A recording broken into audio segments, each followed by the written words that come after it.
Il y a des lois dans l'univers que les anciens connaissaient, qu'on ne connaît plus. Il faut qu'on les retrouve, hein. C'est aussi simple que ça. Mais pour les retrouver, il ne faut pas faire, il faut être. Déjà, un père italien, une mère vietnamienne, l'exil, la guerre, déjà c'était un peu, j'ai envie de dire, hors norme. Mais moi j'ai toujours senti, toute petite, que ma réalité ne pourrait pas coller à la réalité commune. Mais ce n'était pas de la forfanterie ou de l'ego, c'était que je ressentais profondément que ma vie serait différente. Voilà. Et la vie a fait qu'après bien des difficultés, et donc l'assassinat de la fille de mon mari, ce champ de conscience qui était balbutiant s'est réveillé, quoi. C'est comme un coup de tonnerre. Et c'est ça qui m'a amené à faire ce que je fais et à raconter des contes aux gens qui vont leur permettre effectivement de savoir qui ils sont, qu'est-ce qu'ils sont venus faire et comment ils vont le faire. Mais il faut bien savoir que le travail que je peux permettre aux gens de faire, c'est surtout un travail personnel sur eux et puis spirituel. C'est pas juste savoir quelle est ma future profession, hein.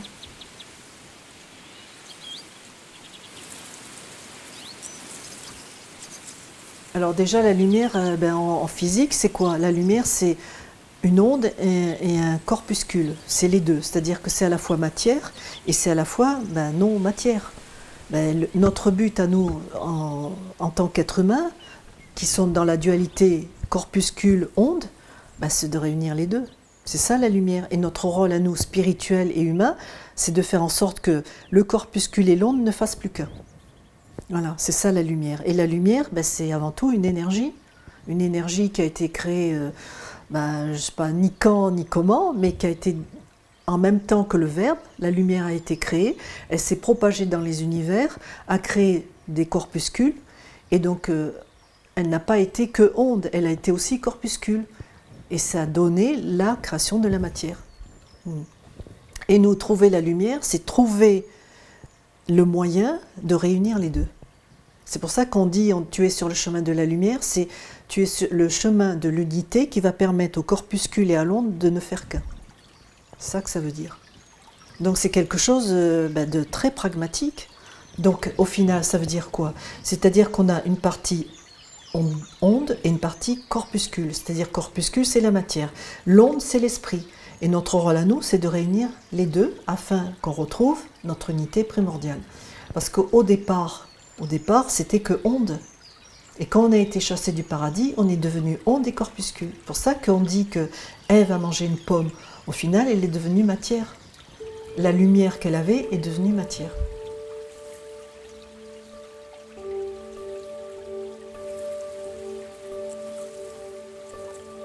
Souvent, on fait attribut lumière, amour, on dit que c'est la même chose.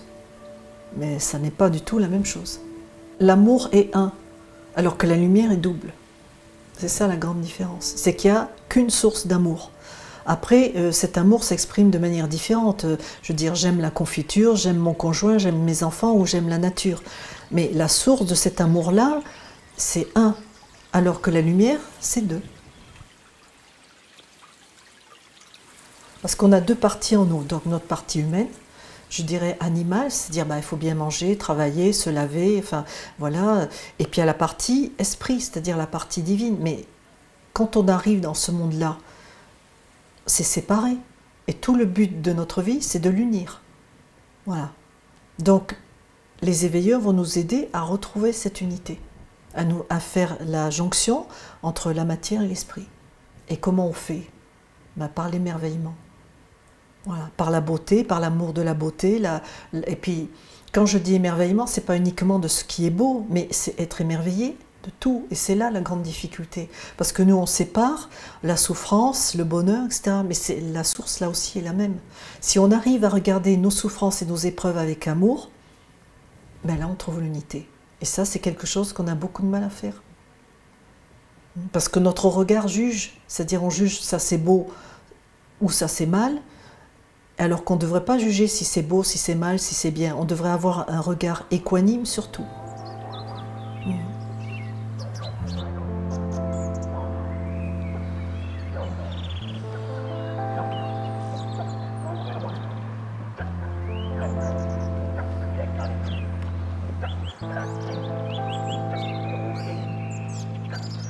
Un cerisier, c'est pas un pommier. Un cerisier fait des cerises et un pommier fait des pommes. Mais nous, c'est exactement la même chose. On est spécialisé dans un domaine. Si on n'a plus d'ego, cette spécialisation, on la perd. Donc, faut pas dissoudre l'ego, il faut le transformer. Voilà, afin qu'il retrouve une unité, et à partir de ce moment-là, on peut réaliser le soi. Et réaliser le soi, c'est quoi? C'est réunir notre partie humaine et notre partie divine. C'est ça. On retombe toujours sur la même chose. Et aujourd'hui, tous les courants spirituels qui disent dissoudre l'ego, c'est mission impossible parce que c'est pas le but. Le but, je transforme. C'est pour ça que les alchimistes, ils disent transformer le plomb en or. Ils disent pas jeter le plomb à la poubelle, ils disent transformez-le. Je ne suis pas là pour dissoudre ce que je suis, je ne suis pas là pour dissoudre Hélène Mirand avec ce qu'elle est, je suis là pour lui donner une autre vision, un autre regard qui va permettre que Hélène Mirand humaine et Hélène Mirand spirituelle vont pouvoir se réunir.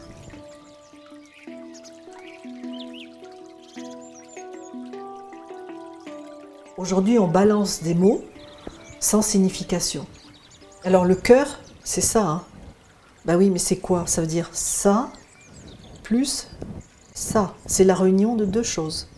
C'est ça que ça veut dire le cœur, parce que ça ne représente pas le cœur cardiaque, parce que sinon il n'aurait pas vraiment cette forme. Et de toute façon, le cœur, le vrai cœur, comment dire, matériel, il n'a pas cette forme comme ça. Donc ça veut dire que c'est autre chose. Voilà. Ça veut dire que ça montre encore la partie divine et la partie humaine de l'homme, qui peuvent se réunir. Et parce que cette forme-là se rapproche de la forme du mot hébreu qui définit Dieu, qui est Yod. Yod, c'est comme ça. Voilà.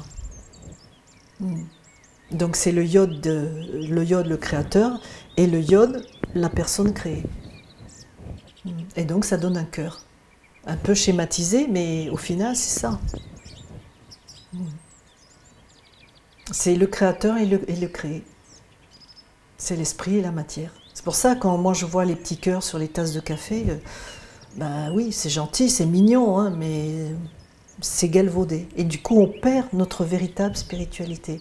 À jouer avec des éléments comme ça, symboliques très forts, ils perdent leur substance.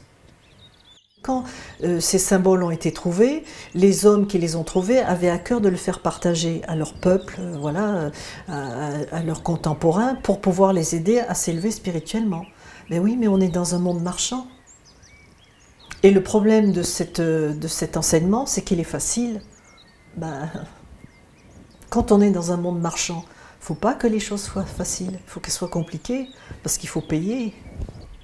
Puis il faut compliquer, il y a un niveau, 2 niveaux, 3 niveaux, 18 niveaux, 46 niveaux, puis à chaque fois on paye. Alors que rentrer dans une église romane, c'est gratuit, c'est facile, on ressort, on est éveillé.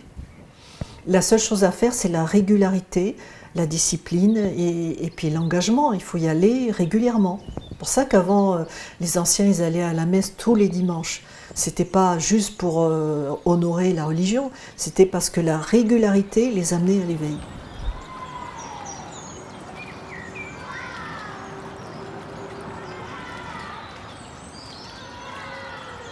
On est dans un monde marchand où il faut faire des stages, il faut faire des tas de choses pour s'éveiller, pour nettoyer, Mais oui, mais à chaque fois, c'est payant.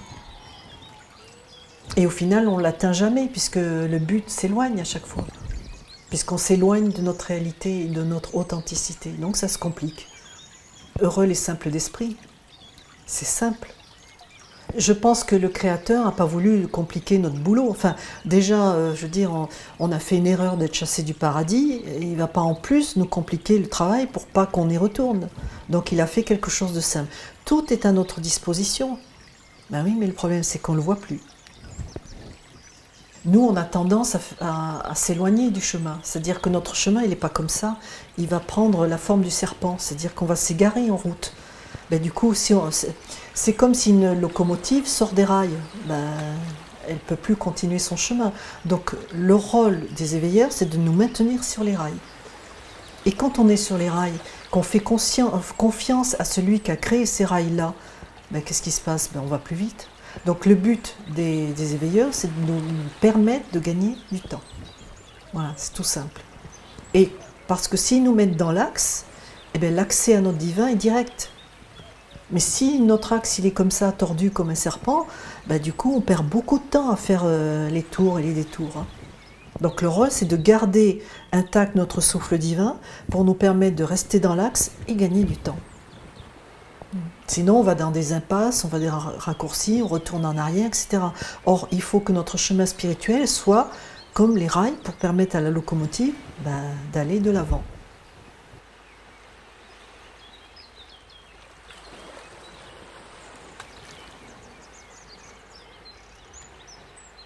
Quand on était au paradis, l'accès à Dieu était direct, c'est-à-dire que ça descendait comme ça.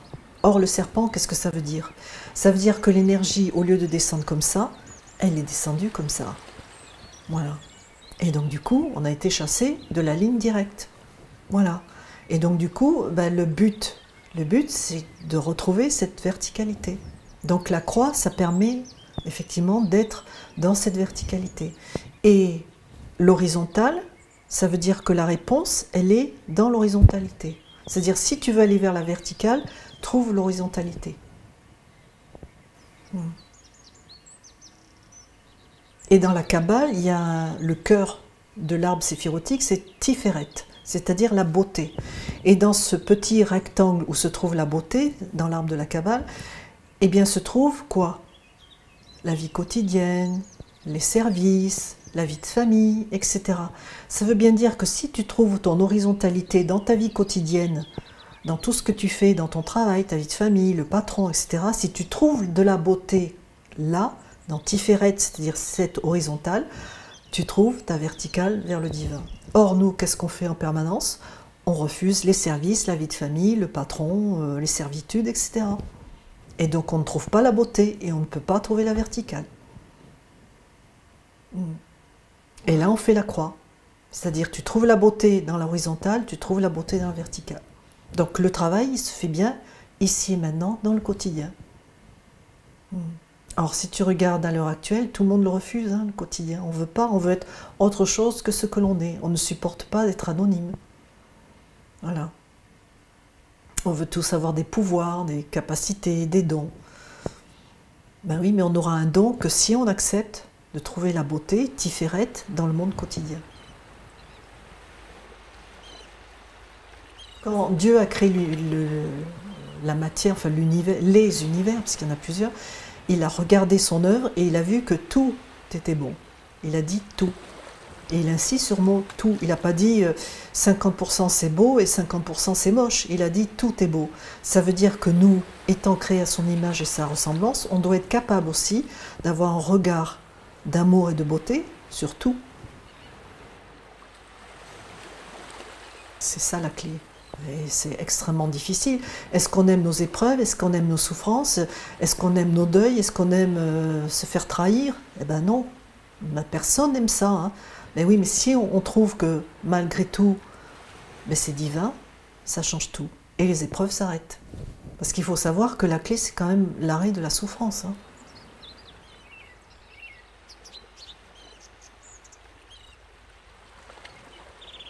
C'est vrai qu'on est sorti du paradis, parce que quand Adam a été créé, Dieu lui a donné 2 devoirs. Il a dit, tu veilleras sur ton prochain. Ton prochain, il n'y en avait qu'une, hein, c'était Ève. C'est pas très dur. Et il a dit, tu veilleras aussi sur le jardin, sur la création. C'était pas dur, hein, c'était le jardin d'Éden. Donc ça veut dire qu'il n'avait qu'une seule chose à faire grandir en lui, sa partie divine. Donc le paradis, c'est s'occuper de sa partie divine et ne pas avoir à s'occuper de la partie humaine. En gros, c'est ça que ça veut dire. Mais effectivement, on ne peut pas le faire ici-bas. Parce qu'ici-bas, on est englué dans la matière. Alors que, Adam et Ève, eux, ne l'étaient pas. Parce qu'ils avaient quelque chose de particulier que nous, on a perdu. Et qu'il faut retrouver. Et on ne peut le retrouver que si on change notre regard. Et au final, le discours originel, c'est toujours le même. Hein. Si tu changes ton regard, tu vas retrouver quelque chose que tu as perdu, et là, tu vas retourner au paradis. Moi, je vois bien, et moi pareil, hein, je suis comprise dans le lot, on a toujours tendance à se plaindre. Ah, il fait trop froid, ah, il fait trop chaud, enfin, c'est ça. Hein. Mais si on n'arrive pas à voir que c'est trop froid et que c'est trop chaud, mais que c'est beau, Ça change tout. Que c'est juste beau. Et que si on fait de ce que l'on vit comme une menace, on en fait une opportunité, on retourne au paradis. C'est un état d'esprit qu'Adam et Ève avaient d'une façon naturelle et que nous, il faut travailler pour le retrouver. C'est tout. Enfin, c'est tout, c'est déjà pas mal. Hein.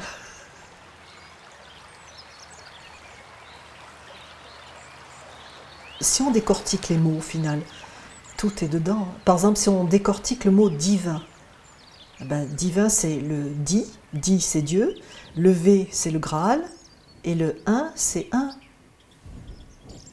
Divin, tout est contenu dans ce que ça veut dire. Cette façon de décoder les mots, parce qu'on dit bien que le monde a été créé avec le verbe. Le verbe, ça veut bien dire ce que ça veut dire. C'est pas un sujet ou un article ou un complément d'objet direct, c'est un verbe. Donc c'est un verbe qui met en mouvement et qui agit. Donc c'est vrai qu'il faut apprendre à décortiquer les mots. Donc divin, c'est dit Dieu, V, Graal et 1. Voilà. Dieu a mis le 1 dans le Graal. Et le Graal, c'est quoi? C'est son fils, hein, c'est nous. Voilà.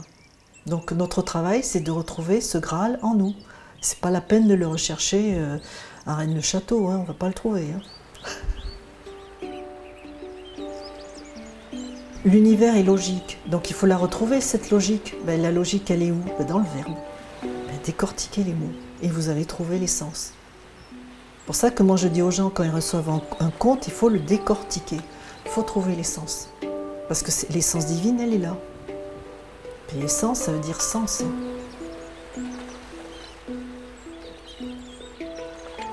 Nous, quand on met des enfants au monde, on ne va pas leur compliquer la tâche, on va leur simplifier, on va leur faire à manger, les border dans leur lit, etc. On ne va pas leur compliquer que ce soit un parcours du combattant pour qu'ils aillent manger ou qu'ils aillent au lit. Si on est fait à l'image et à la ressemblance de Dieu, il ne va pas nous compliquer l'affaire, il va nous la simplifier. Mais seulement, voilà, nous on a compliqué à loisir parce qu'on est dans un monde matériel, marchand, économique, etc. On ne sait plus lire, on ne sait plus entendre, on ne sait plus voir. Mais le code, c'était pour des gens qui ne savaient ni lire ni écrire. Hein. Un homme du Moyen-Âge ou une femme du Moyen-Âge rentrait dans une église, aussitôt en voyant les chapiteaux, elle savait de quoi il retournait. Nous, on rentre, on prend 2-3 photos, on ressort. Voilà, la méthode japonaise. Mais oui, mais on n'a rien appris, on n'a rien vu, on n'a rien ressenti.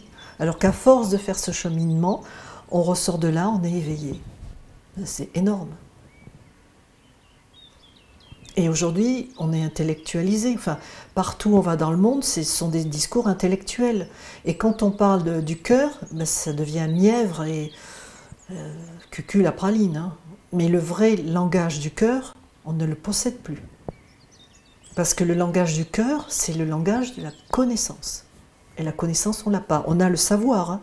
On a des multiples savoirs, mais la connaissance, on ne l'a pas. Parce que connaissance, ça veut dire naître avec l'univers. Donc, la connaissance ne peut être que simple. Donc, c'est accessible à tout le monde. Le but de la vie sur Terre, c'est effectivement d'acquérir un savoir pour se construire, parce qu'on ne va pas vivre dans des huttes. Enfin, on est obligé de développer notre intelligence, notre raison, notre réflexion, pour vivre le mieux matériellement possible, en respectant tous les règnes, en respectant la nature. Le savoir, il sert à ça. Mais ce n'est pas le but. Le but, c'est la connaissance, parce qu'on n'est ici que de passage. Donc, à un moment donné, il va falloir passer à un autre état. Donc, cet état qu'on doit trouver, il faut bien le préparer. Si on ne le prépare pas, qu'est-ce qui se passe? On va être coincé dans un espace-temps. Ça s'appelle l'enfer. Donc, le but, c'est de ne pas être coincé dans cette pliure du temps. C'est de pouvoir faire le passage. Alors, avant, on avait défini ça comme enfer, purgatoire et paradis, mais c'est 3 états quantique. Donc il faut absolument travailler sur soi pour éviter l'enfer, c'est-à-dire la pliure du temps où on est coincé, pour aller soit au purgatoire, soit au paradis. Mais ce ne sont pas des endroits, ce sont des états. Hein. Mais il fallait bien expliquer ça avec des mots simples aux gens qui ne savaient ni lire ni écrire, il fallait bien leur expliquer. Donc eux, ils ont compris ça d'une manière comme si c'était un endroit, mais ce n'est pas un endroit, c'est un état. Parce que quand on quitte ce monde-là, on part avec un certain état de conscience, mais de l'autre côté, on le retrouve. Donc si on est coincé dans la matière, ben on est coincé dans l'espace-temps de l'autre côté. Si on a fait un travail, eh bien on va pouvoir évoluer et ne pas être coincé.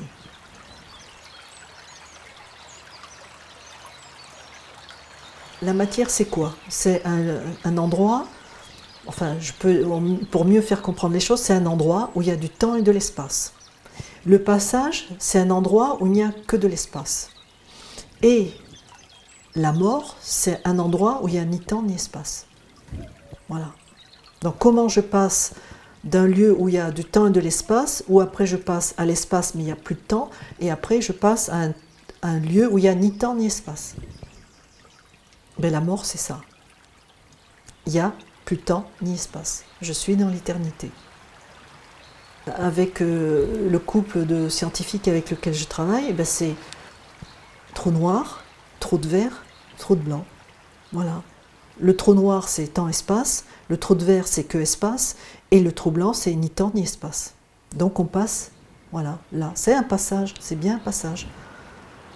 La mort, c'est concret aussi, c'est je passe du trou noir au trou de vert au trou blanc. C'est tout. Et quand on est dans le trou blanc, on ne peut pas revenir en arrière. Si on est dans le trou de verre, on peut revenir. Parce qu'on peut revenir dans le temps. Mais si on va dans un lieu où il n'y a ni temps ni espace, on ne peut pas revenir au temps et à l'espace. C'est pour ça qu'il y a les gens, ils voient le tunnel. Le tunnel, c'est le trou de verre.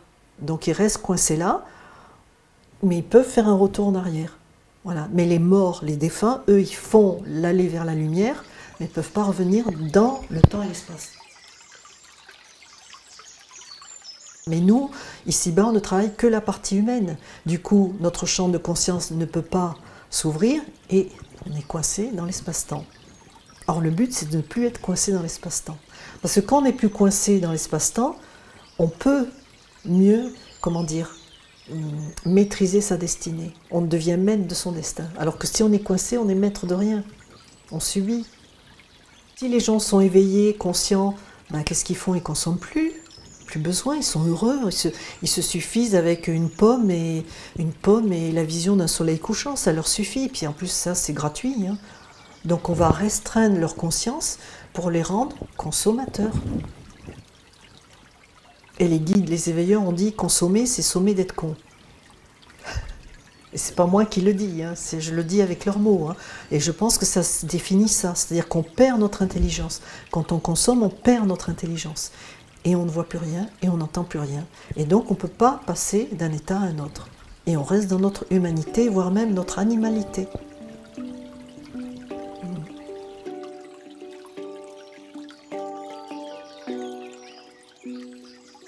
Les gens, par exemple, qui viennent me voir, qui me disent ben, « moi je voudrais m'éveiller », mais je leur dis ben, « qu'est-ce que c'est? Qu'est-ce que vous voulez? C'est quoi pour vous l'éveil ?» Ah ben oui, mais ils ne savent pas. Et c'est comme je disais précédemment, moi si je veux manger du chocolat, je sais ce que c'est que le chocolat.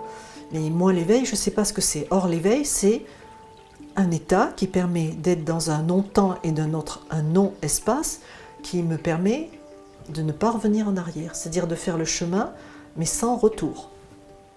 Voilà, c'est de ne pas retourner en arrière. Parce que si on retourne en arrière, qu'est-ce qu'on fait?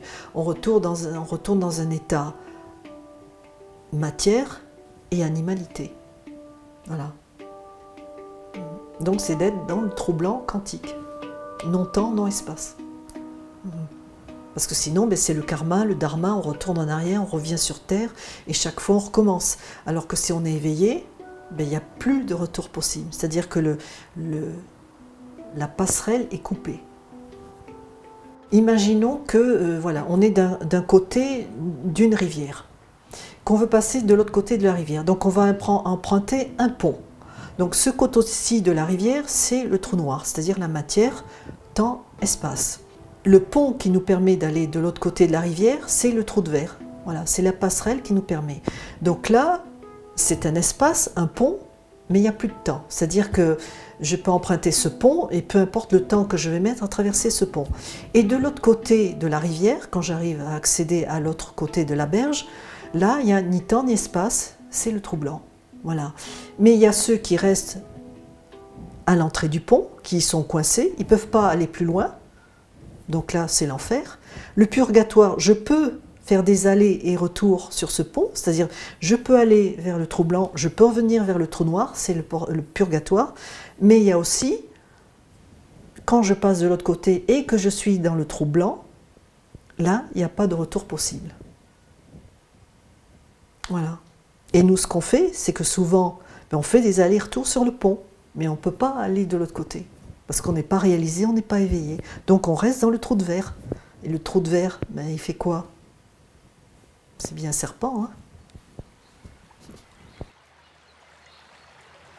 Depuis que je travaille, j'ai vu l'évolution des consciences. C'est-à-dire qu'avant, les gens qui venaient me voir, c'était « on vient voir Madame Irma ». Donc on veut savoir les chiffres du loto, est-ce que je vais rencontrer l'amour, de quelle couleur dois-je peindre mes volets, si je change une voiture, quelle marque? Et aujourd'hui, les choses sont très différentes. Depuis, je dirais 2-3 ans, les gens, ils ont une autre conscience. Ils ont vraiment envie de s'éveiller, de changer de vie, d'apporter leurs graines à ce monde-là, de faire évoluer l'humanité en évoluant eux-mêmes. Donc il y a quand même, et qu'on soit homme ou qu'on soit femme, hein, c'est pas une question de sexe, c'est une question de conscience. Parce que la conscience, au final, elle est ni masculine ni féminine, elle est androgyne. Et on tend de plus en plus vers ça. Donc il y a quand même un sacré éveil de conscience. Si nous, on menait notre maison de la façon dont le monde est gouverné, mais on va vite à la dette et à la catastrophe, donc ça ne peut pas durer. Donc il va y avoir un éclatement de la bulle financière qui va amener un profond changement, parce que les gens ils vont être obligés de penser autrement. Hein. C'est le rôle de l'acide dans la tanore qui fait changer le plomb en or. Voilà, c'est l'épreuve. Et cette épreuve est salutaire. On va avoir d'abord un passage matériel divin, et après on va retrouver notre divinité. Alors évidemment, ça ne va pas se faire tout de suite, hein. Il va falloir quand même plusieurs millénaires, mais on va tendre vers ça. Mais si on ne fait pas d'erreur, si on ne se brûle pas les doigts, on ne sait pas que le feu brûle. Hein. Donc là, on a fait beaucoup d'erreurs, mais heureusement, il y a suffisamment de conscience pour qu'on rattrape le coup. Et retrouver notre axe vertical, parce que là on n'est que dans l'horizontalité. Quand on interroge les gens, les gens croient en rien, ils ne croient pas au divin, ils croient absolument en rien. Donc il n'y a plus de vertical, il n'y a plus d'axe.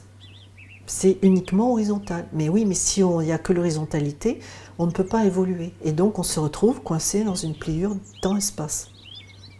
On est corpuscule et onde, on est les deux. Donc il faut bien le vivre dans les deux états, c'est-à-dire en tant que corpuscule et en tant qu'onde. Mais si on n'a que l'un ou que l'autre, ça ne fonctionne pas, il faut les deux. Donc il faut spiritualiser la matière et matérialiser l'esprit.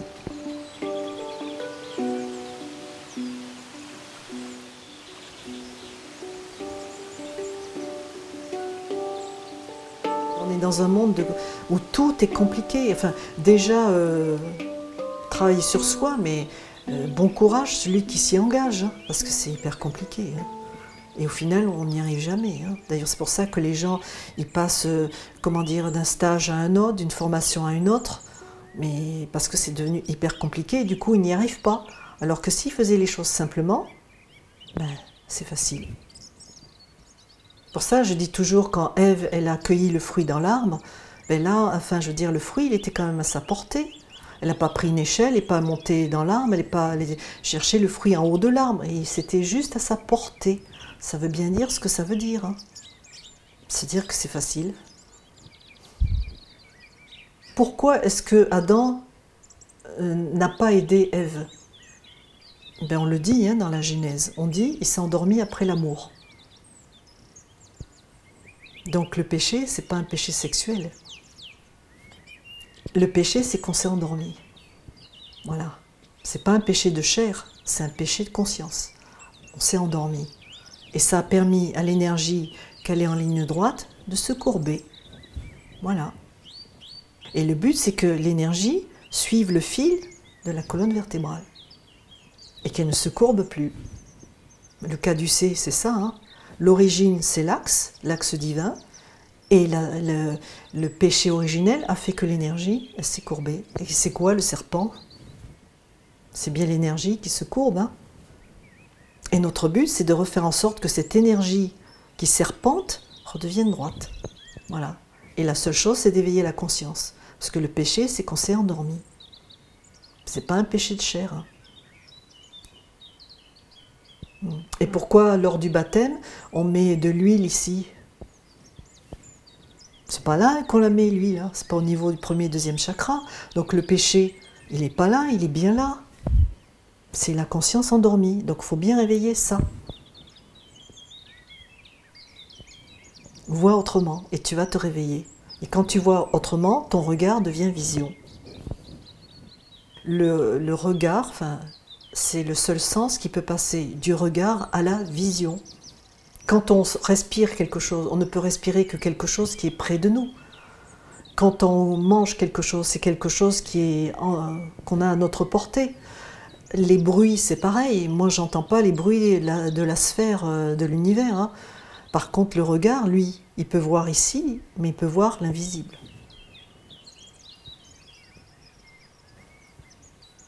Donc, on peut passer du regard à la vision. D'où l'importance de changer son regard. C'est Alice au Pays des Merveilles qui change son regard et qui va voir l'invisible, l'essence des choses. Parce que le regard n'a pas de limite. Le regard, il peut voir l'horizon, il peut voir le soleil. Mais moi, avec mes mains, je ne peux pas l'attraper, hein, le soleil.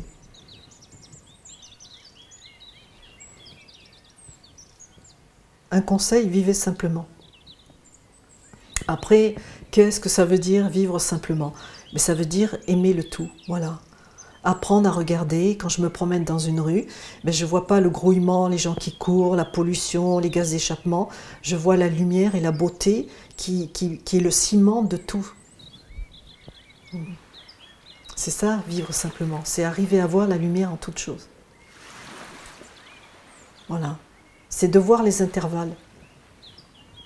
Qu'on ne voit plus parce que nous, on voit la matière telle qu'elle est, mais on ne voit pas le ciment qui relie le tout. La lumière, c'est-à-dire l'onde et le corpuscule. Parce que l'onde va donner naissance au corpuscule, et le corpuscule, c'est la matière qu'on voit, mais c'est que de la lumière, mais qui a pris forme.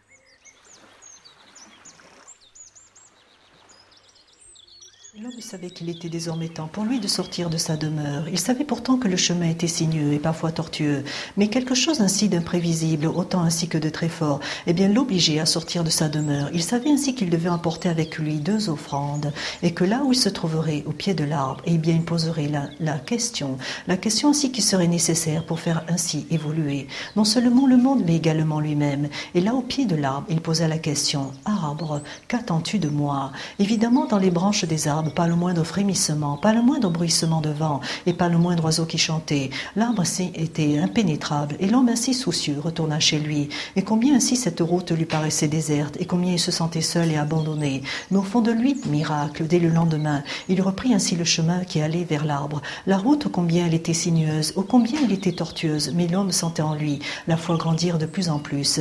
Il avait emporté avec lui dans un petit sac la meilleure terre de son jardin, et dans un arrosoir, il avait apporté la meilleure eau de son puits. Il espérait ainsi que ses offrandes impréleraient à cet arbre, à ce chêne si vigoureux. Et quand là il se trouva au pied du chêne, il se contenta de mettre genou à terre. Et à nouveau, il posa la question à l'arbre: « Arbre, qu'attends-tu de moi ?» Mais encore une fois, ce ne fut que le silence. Alors l'homme enfouit au pied de l'arbre ce qu'il avait apporté, la meilleure terre et la meilleure eau. Mais en fin de compte, quand il retourna par la route sinueuse, par le sentier ainsi si désolé, dans son cœur à nouveau, il y avait quelque chose qui levait comme un germe ainsi éternel. Et le soir venu, l'homme s'endormit d'un sommeil sans rêve. Or, pendant la nuit, voilà que se leva la tempête. C'était une tempête houleuse, et l'homme ressentait au plus profond de sa chair, jusqu'au plus profond de ses os, les arbres qui craquaient, et qui craquaient ainsi sous le vent ténébreux. Et dès le lendemain matin, dès l'aube, l'homme se leva en grande précipitation, et alla voir l'arbre. Et là, l'arbre était à terre. Son tronc était cassé, brisé, et il était à terre, comme un bateau échoué sur le rivage. Et l'homme, dans le silence son cœur pleura. Il avait bien envie de poser la question au chêne si vigoureux qui maintenant se retrouvait, tel un fétu de paille abandonné à travers la tempête. Mais ce qu'il vit ainsi le sidéra, parce qu'autour de l'arbre, tous les glands qui étaient tombés du chêne, avaient commencé à faire lever de jeunes pousses bien vertes. Et après les jeunes pousses bien vertes, au miracle, cela donnait ainsi des arbrisseaux bien vigoureux. Et après l'arbrisseau bien vigoureux, voilà que naissaient des arbres à la fois forts et bien droits. Et l'homme comprit à cet instant qu'il pouvait poser sa question et que certainement dans le fond de son cœur, on pourrait lui répondre. Et c'est que là, ainsi, que l'homme posa sa question. Arbre, qu'attends-tu de moi? Et dans le silence de son cœur, l'arbre répondit. Ce que je t'attends de toi, homme, c'est que tu gardes espoir. Et c'est ainsi que l'homme retourna dans sa demeure. Il savait ainsi que son espoir serait aussi fort que le chêne, parce que si même l'arbre est abattu, autour de l'arbre, il y aurait ainsi de jeunes pousses bien vigoureuses qui amèneraient à tous la rédemption. Ainsi en est-il de même pour vous, femmes et hommes qui nous écoutez. Sachez ainsi combien le monde peut être abattu en un instant par une tempête bien orageuse, mais gardez espoir et que votre espoir soit aussi fort que le chêne, parce que c'est cela qui permettra à la vie de renaître. Et le germe n'est-il pas déjà en vous? Alors bonne route à vous, et en toute confiance, nous vous soutiendrons.